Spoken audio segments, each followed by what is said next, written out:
Chapter 291 1. Inside the Mountains and Outside the Mountains.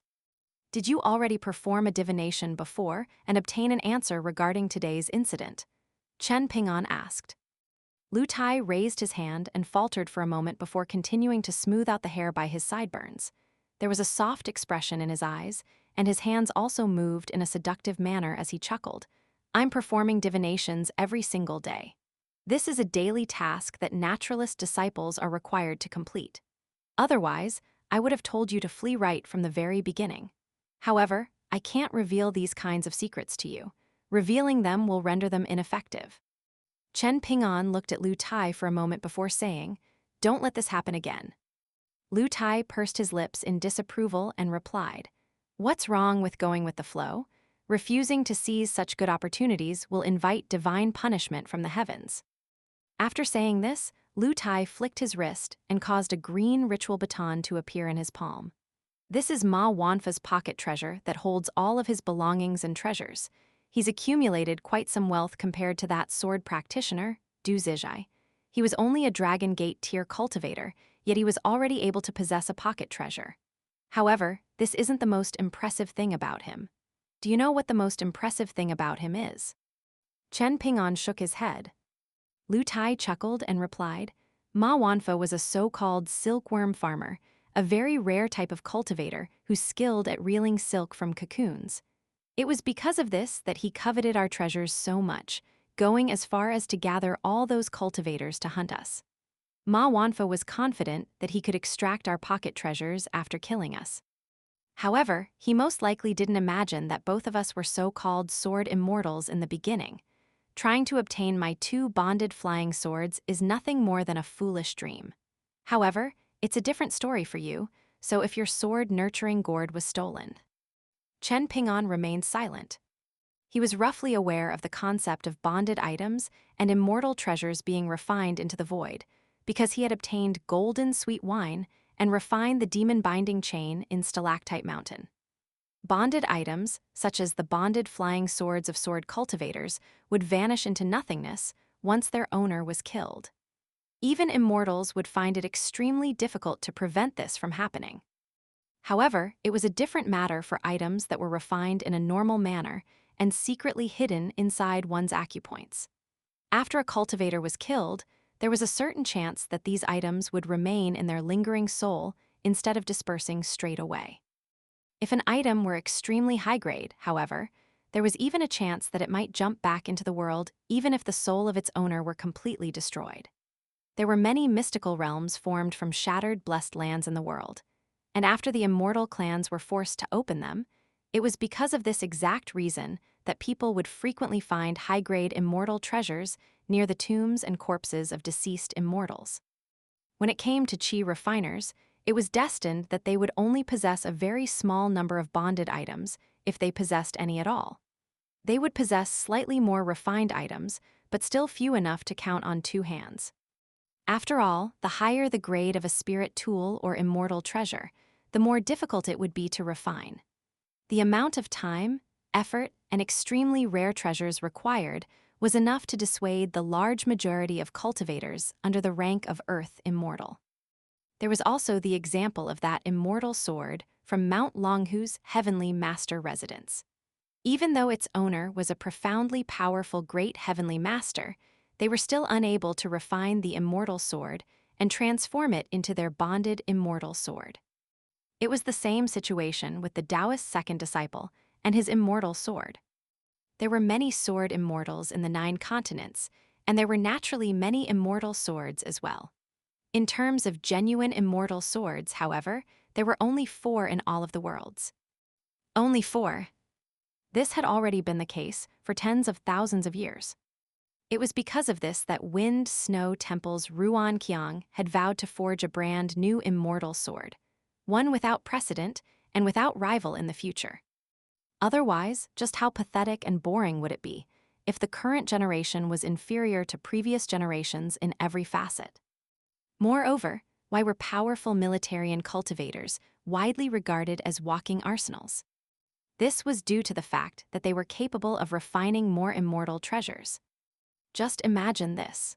After using some secret technique to transform themselves into a being with 3 heads and 6 arms, a Militarian cultivator then held a divine weapon in each hand and protected themselves with a high-grade divine dew-bearing armor. Add to that their innately powerful physique, who would still dare to rival them. Militarian cultivators were famous for being unkillable, yet they were even more renowned for being able to kill others with ease. Lu Tai was in a delightful mood, so he gave Chen Ping'an a detailed explanation about so-called silkworm farmers. Pocket treasures are relatively unique and slightly different from bonded items and refined items.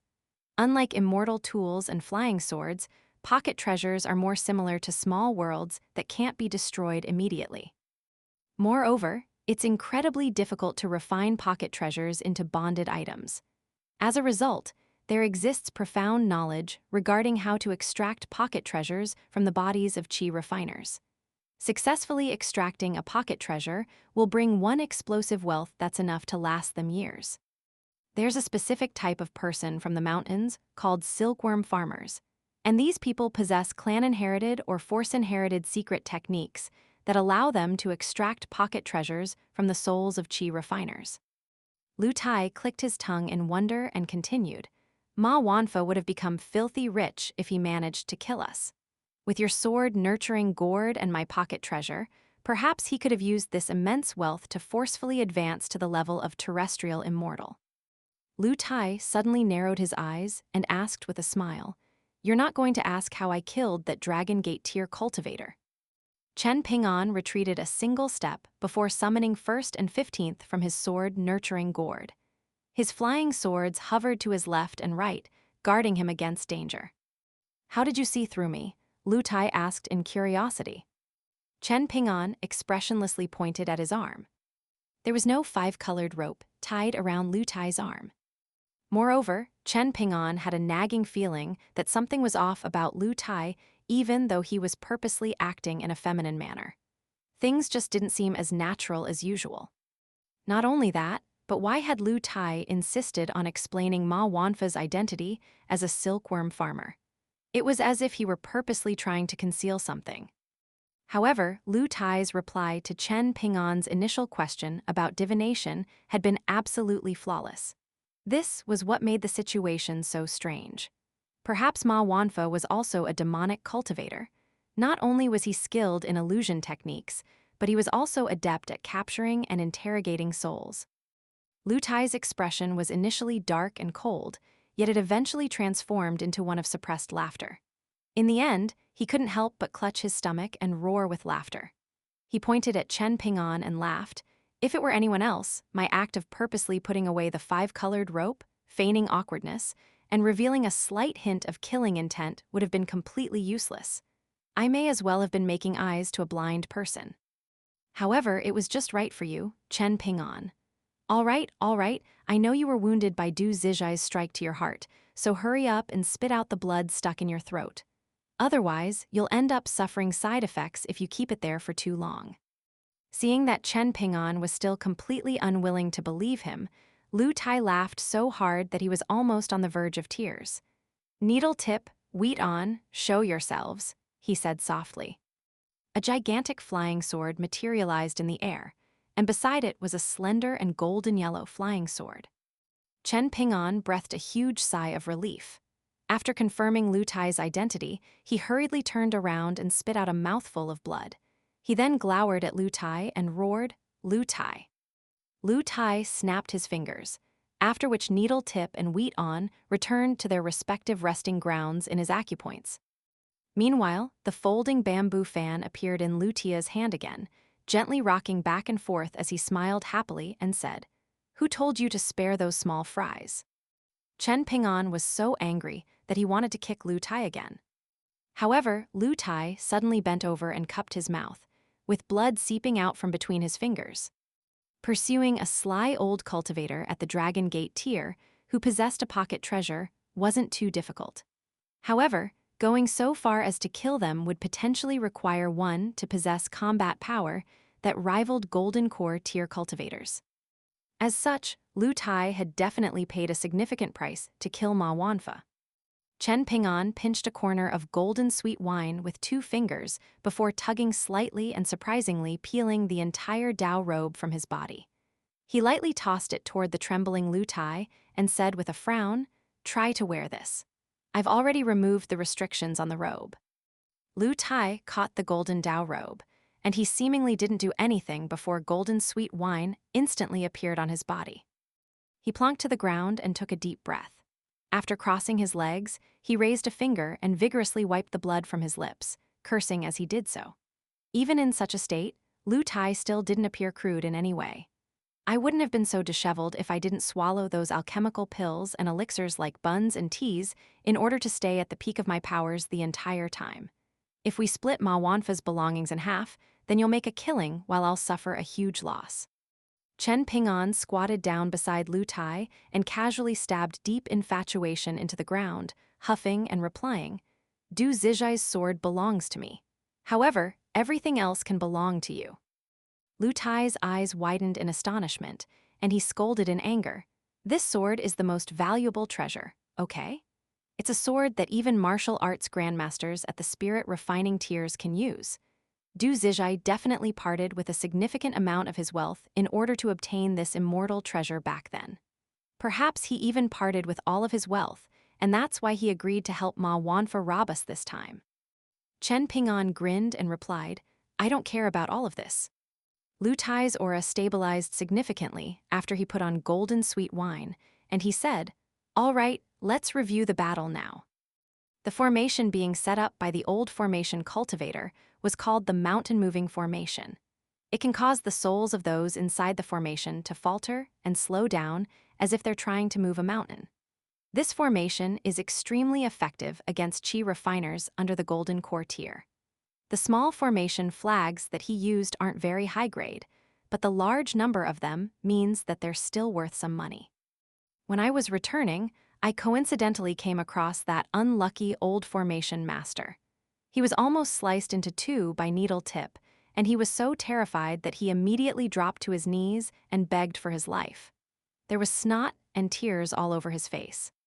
I asked him to hand over all of his treasures, but the old man was naturally unwilling to do so. In the end, he put up one final struggle and fought to the death with me. I had no option but to end his life.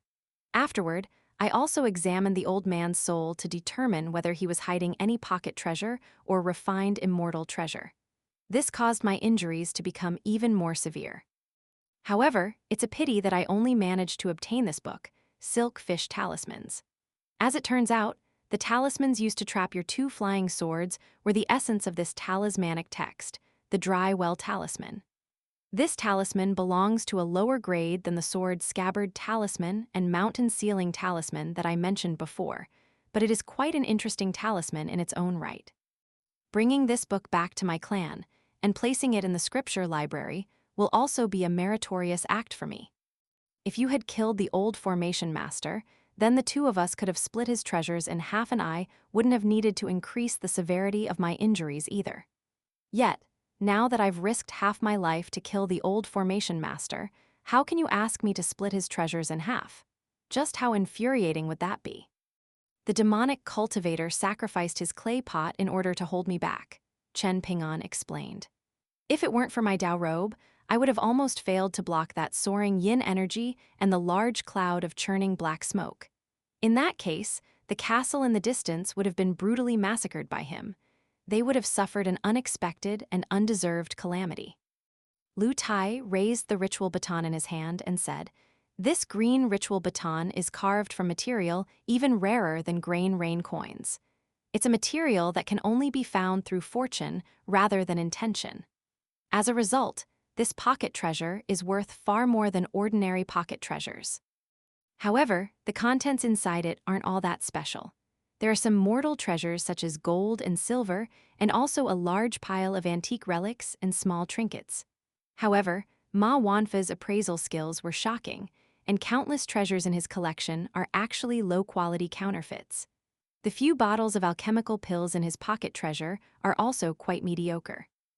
Ignoring the value of this ritual baton, the contents inside are only worth roughly 10,000 snowflake coins in total.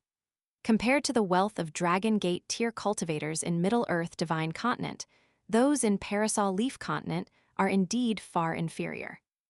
Lu Tai's voice was filled with disappointment. It was also filled with pride as someone from Middle-earth Divine Continent. This sense of pride was similar to how some sword cultivators look down on other chi refiners. It was also similar to how people in Complete Reed Continent had looked down on Eastern Treasured Vile Continent.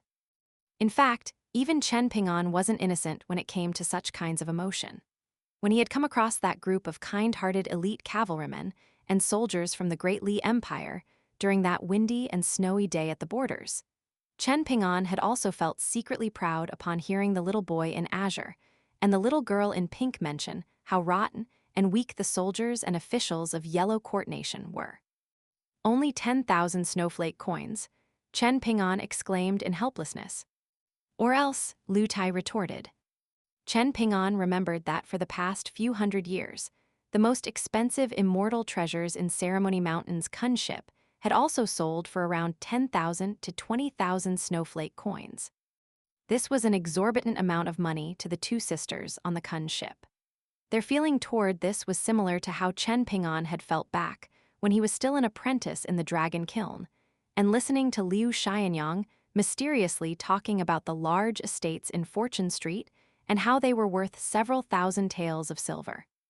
At that time, Chen Ping'an had only seen loose silver a handful of times. He wondered whether Chun Shui and Qiu, she had seen grain rain coins many times after he disembarked the Kun ship.